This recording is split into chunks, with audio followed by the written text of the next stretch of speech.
नमस्कार बच्चों, online class में आपका स्वागत है। आज हम कबीर की साखी पढ़ने जा रहे हैं।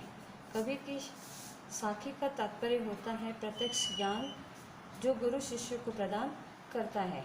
इससे पहले हम कवि का परिचय पढ़ लेते हैं। कबीरदास जी, इनका जन्म 1398 ईस्वी में काशी में हुआ था। इनका लालन पालन एक मुस्लिम दंपति नीरू और नीमा ने किया था। इनके गुरु का नाम रामानंद जी था, जिन्होंने इनको निर्गुण भक्ति की शिक्षा दी थी। कबीर एक समाज सुधारक कवि हैं, जिन्होंने समाज में व्याप्त अंधविश्वास और बाह्य आडंबरों पर कड़ा प्रहार किया है। इनकी प्रमुख रचनाएं हैं बीजक, रमैनी एंड शबद।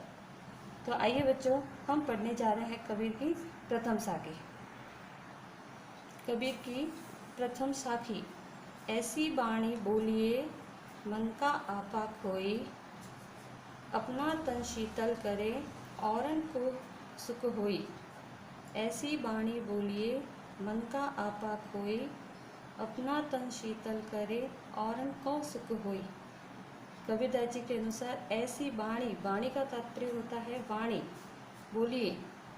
कबीरदास जी कह रहे कि हमें ऐसी वाणी बोलनी है कि मन का आपा खोई। आपा का तात्पर्य होता है अहंकार, और खोई को मतलब छोड़ करके। हमें अपने मन के अहंकार को छोड़ करके अपने मुंह से ऐसे मीठे वचन बोलने हैं कि अपना तन शीतल करे। तन का तात्पर्य होता है शरीर, और शीतल का तात्पर्य होता है प्रसन्नता।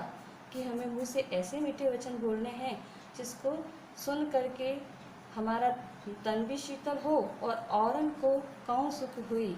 औरन मतलब दूसरों को भी सुख की प्राप्ति हो।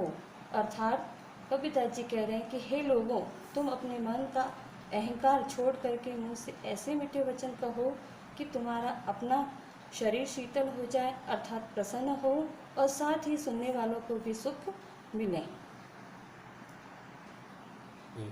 कबीर की दूसरी साखी। कस्तूरी कुंडली बसे मृग ढूंढे बन माही, ऐसी घटी घटी राम है दुनिया देखे नाही। कस्तूरी कुंडली बसे मृग ढूंढे बन माही, ऐसी घटी घटी राम है दुनिया देखे नाही। कस्तूरी का तात्पर्य होता है ऐसा सुगंधित पदार्थ जो मृग की नाभि में पाया जाता है। कुंडली का तात्पर्य होता है नाभि, और बसे का मतलब होता है निवास करना। मृग यानी हिरण, और ढूंढे का मतलब होता है खोजना, और वन यानी जंगल, और माही यानी में। कबीरदास जी कहते हैं कि जिस प्रकार सुगंधित ये कस्तूरी नामक जो सुगंधित पदार्थ होता है वो मृग की नाभि में पाया जाता है, परंतु वह हिरण उसे वन में खोजता फिरता है। ठीक उसी प्रकार से ही ऐसी घटी घटी राम है, ठीक उसी प्रकार से ही ऐसे ही घटी घटी मतलब कण कण में प्रभु ईश्वर का वास है। दुनिया देखे नहीं, लेकिन लोग उसको देख नहीं पाते। लोग उसको क्यों नहीं देख पाते? क्योंकि लोग अज्ञान व अंधकार के कारण प्रभु के दर्शन है वो नहीं कर पाते, और प्रभु से इनका साक्षात्कार नहीं हो पाता। कबीर की तीसरी साखी। जब मैं था तब हरि नहीं, अब हरि है मैं नाही। सब अंधियारा मिटी गया जब दीपक देखा माही। जब मैं था तब हरि नहीं, अब हरि है मैं नाही। सब अंधियारा मिटी गया जब दीपक देखा माही। कबीरदास जी कह रहे हैं कि जब मैं था, मैं का तात्पर्य होता है यहाँ अहंकार, और हरि यानी ईश्वर।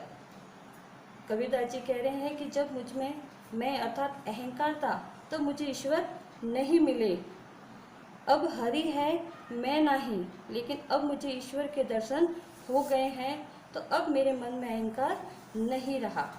सब अंधियारा मिटी गया जब दीपक देखा माही। कबीरदास जी कह रहे हैं कि जब मैंने उस ज्योति स्वरूप दीपक का तात्पर्य यहाँ ईश्वर से लिया गया है, जब मैंने उस ज्योति स्वरूप दीपक के दर्शन किए तो मेरे मन में जितना भी अहंकार व अज्ञान व अंधकार था वो सारा का सारा नष्ट हो गया, और इस प्रकार से मुझे प्रभु से साक्षात्कार हो गया।